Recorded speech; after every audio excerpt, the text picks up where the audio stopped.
संगमनेर, वडगाव पानगाव. नुकताच मी एक व्हिडिओ केला होता. कडक सॅल्यूट टू अशोक काकडेजी, जिल्हाधिकारी सांगली,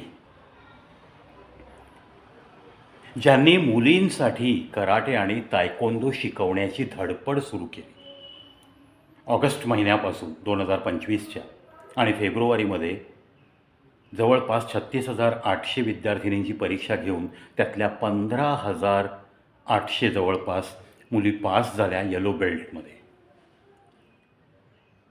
नुकताच हा व्हिडिओ बनवला आणि दुसऱ्याच दिवशी संगमनेरची बातमी कानावर धडकली. एका 6वीतल्या मुलीवर ॲसिडचा हल्ला झाला. कोणीतरी विकृत मनोवृत्तीचा एखादा मुलगा, एखादा व्यक्ती या लहान मुलीच्या जवळ काय आला आणि जाधव कोण असा काहीतरी प्रश्न विचारण्याचा बहाणा करत तिला आपल्याकडे बघायला लावत तिच्या चेहऱ्यावर ॲसिड फेकून पळून निघून गेला. आता हे संगमनेरमधलं वडगाव पान हे गाव, छोटंसं गाव, CCTV वगैरे नसणार, त्याच्यामुळं आता इन्व्हेस्टिगेशन सुरू आहे. तो मुलगा सापडला नाही सापडला, पण ही जी प्रवृत्ती आहे, ही घाणेरडी प्रवृत्ती, या प्रवृत्तीला कशा पद्धतीने ठेचून काढता येईल हा विचार आता करावा लागेल. एखादी कोवळी मुलगी, 6वी-7वीतलं वय, अनेक स्वप्न बघत, शिक्षण करत, काहीतरी बनण्याच्या प्रयत्नात असलेल्या या विद्यार्थिनी या शाळेत जाता येता सुद्धा सुरक्षित नाहीत, असं चित्र सध्या आपल्या या संगमनेरच्या घटनेवरून महाराष्ट्रात सगळीकडे असं चित्र आहे का, अशी आपल्या महाराष्ट्राची बदनामी सुरू आहे.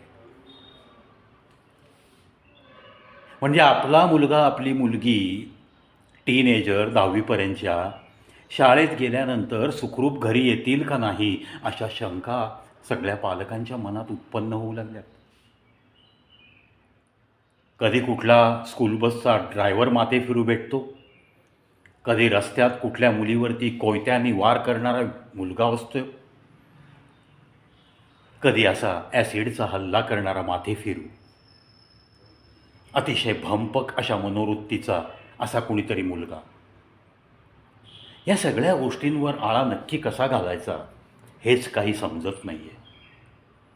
आता घरापासून शाळा एखादा किलोमीटर, 2 किलोमीटर, 3 किलोमीटरसुद्धा मुलं मुली एकत्र चालत जाताना शाळेत आम्ही पाहिलेली आहेत. खेडेगावातली अवस्थाच अशी काहीशी आहे. पण नक्की ह्याच्यावर इलाज काय आहे? एकतर समाज जागृती, समाजातला प्रत्येक घटक हा चौकस बुद्धीने वागणारा पाहिजे. भले ती मुलगी, तो मुलगा एखादा शाळेत चालला आहे, तर तो कुणाचा का असेना, ज्याला वेळ आहे त्यांनी थोडंसं त्यांना फॉलो करत लक्ष ठेवावं, अशी काही टीम नेमायची का, असेही विचार डोक्यात माझ्या येत आहेत.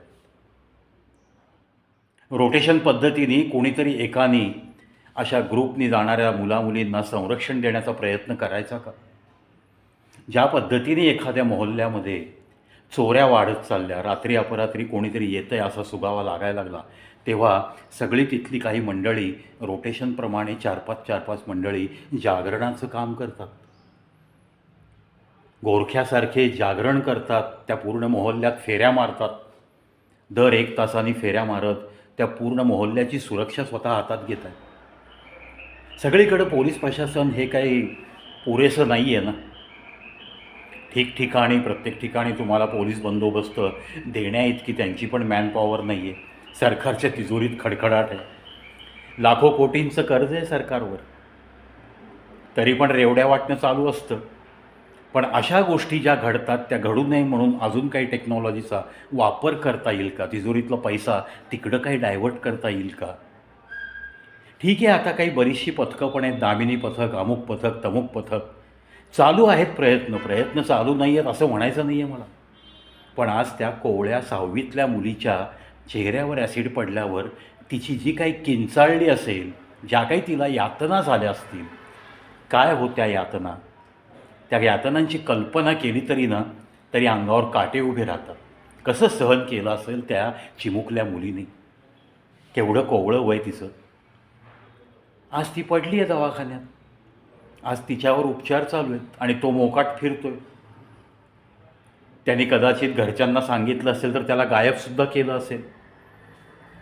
तो दिसणार पण नाही आता जवळपासच्या गावात कुठं. आणि ही मुलगी त्याला ओळखणार पण नाही, पहिल्यांदाच बघितलं. प्रायमरी इन्व्हेस्टिगेशनमध्ये तुझ्या ओळखीचा होता का, गावातला होता का, कधी काही भांडलेला व्यक्ती होता का, कोणी तुमच्या नात्यातला कोणी असं दुश्मनी धरलेला व्यक्ती होता का, असे प्रायमरी क्वेश्चन्स तिला विचारले जातील. काय उत्तर देणार हो? ती यातना भोगत असलेली 6वीतलं लेकरू ती काय उत्तरं देणार? चला आशा करूयात आपण, समाजात अशी अपप्रवृत्ती ज्या ज्या ठिकाणी दिसेल तिला ठेचण्याचं बळ समाजाला मिळो. कायदा कायदा या बाबतीत अतिशय कडक झाला पाहिजे. ज्युवेनाईल ऑफेंडर म्हणून तो जर सुटत असेल तर तिथं काहीतरी अमेंडमेंट होण्याची पण गरज आहे. कारण या ज्युवेनाईल जस्टिसचा फायदा घेऊनसुद्धा अनेक ठिकाणी क्राईम होताना दिसत आहेत. चला 18 वर्षाच्या खालचा आहे ना, काय होऊन काय होईल याला, थोडंसं बोर्डिंगमध्ये ठेवतील, थोडासा वचक दाखवतील, कालांतराने सुटून जाईल, गुड बिहेवियर बॉन्डच्या त्या कायद्याचा आधार घेऊन सुटेल तो, वगैरे वगैरे विचार करून त्यातल्या त्यात एखाद्या चांगल्या दणकट अशा 18 वर्षाखालील 16 वर्षाखालील व्यक्तीकडनं काही क्राईम करून घेणारे असे ग्रुपसुद्धा दिसून आलेत. चल इसकी उमर 15 है ना, इसको करने लगाएंगे. सगळ्या गोष्टी फीड करायच्या त्याला, व्यवस्थित आजूबाजूला 10-20 फुटावरनं त्याला इशारे देत राहायचं आणि तो गुन्हा घडवायला लावायचा. या घटनासुद्धा घडत आहेत. मग नक्की आता कायद्यात कोणत्या पद्धतीने बदल पाहिजेत याच्यावरती संशोधन नक्की झालं पाहिजे. ॲसिडचा हल्ला, कोयत्याने एखाद्या विद्यार्थिनीचा पाठलाग करून तिला मारण्याचा प्रयत्न, कुठेतरी काहीतरी आपलं हे सोशल मीडियावरचं फालतू प्रेम आणि त्याच्यातनं मग एकतर्फी प्रेम, त्याच्यातनं रिस्पॉन्स नाही मिळाला की बदला घेण्याची प्रवृत्ती, अशी काही घाणेरडी प्रवृत्ती समाजामध्ये जर दिसत असेल, तुमच्या अवतीभोवती पण जर दिसत असेल, तर वेळीच अवतीभोवती इतर सगळ्या मुलींना सावध करणं हे समाजाचा एक घटक म्हणून तुमचं आणि आमचं सगळ्यांचं काम बनतं ना. त्या चिमुकलीला लवकरात लवकर बरं वाटावं. अर्थात चेहरा कायमचा तिचा विद्रूप केला आहे. त्या व्यक्तीला शोधून काढून आयुष्यभर तोच नाही त्याच्याकडं पाहून इतरांनासुद्धा धडकी भरावी अशा पद्धतीने त्याला शिक्षा व्हावी, याच सदिच्छा आणि शुभेच्छा. तिची लवकरात लवकर रिकव्हरी व्हावी आणि कोणत्या तरी सामाजिक संस्थेने पुढं येऊन इफ पॉसिबल तिचा चेहरा पूर्ववत कसा होईल यासाठी जर तिच्या घरचं काहीच योगदान होत नसेल, फायनान्शियल जर तिकडे कमजोरी असेल, तर इतर काही सामाजिक संस्थांनी तिच्या कुटुंबालासुद्धा मदत करावी, याच अपेक्षा व्यक्त करतो. नक्कीच समाजात अशी दानशूर व्यक्ती भरपूर आहेत, त्या नक्की पुढे येतील. पण तिचं दुःख हे तिलाच सहन करायचं आहे. म्हणून त्या देवाकडं प्रार्थना की यातना सहन करण्याची ताकद तिला दे आणि लवकरात लवकर तो जो कोणी आहे ऑफेंडर तो सापडला पाहिजे, ही सुद्धा हे प्रभू तुझ्याच चरणी मी प्रार्थना करतो. अशा घटना पुन्हा घडू नयेत इतकंच मनापासून वाटतं आणि त्याच संवेदनशीलतेने तिच्या दुःखात तिच्यासोबत आहे, तिच्या कुटुंबाच्याही सोबत आहे. एवढंच सांगतो आणि या व्हिडिओत इथंच थांबतो. अतिशय मनाला खिन्नता आलेली आहे तिचं ते वय पाहून आणि तिच्यावर झालेला हा ॲसिड हल्ला पाहून. या घटना सत्वर सगळीकडनं कुठल्याही जगातल्या कुठल्याही कानाकोपऱ्यात अशा पद्धतीने कुठल्याही मुलीवर ॲसिड हल्ला होऊ नये, याच पुन्हा एकदा प्रार्थना.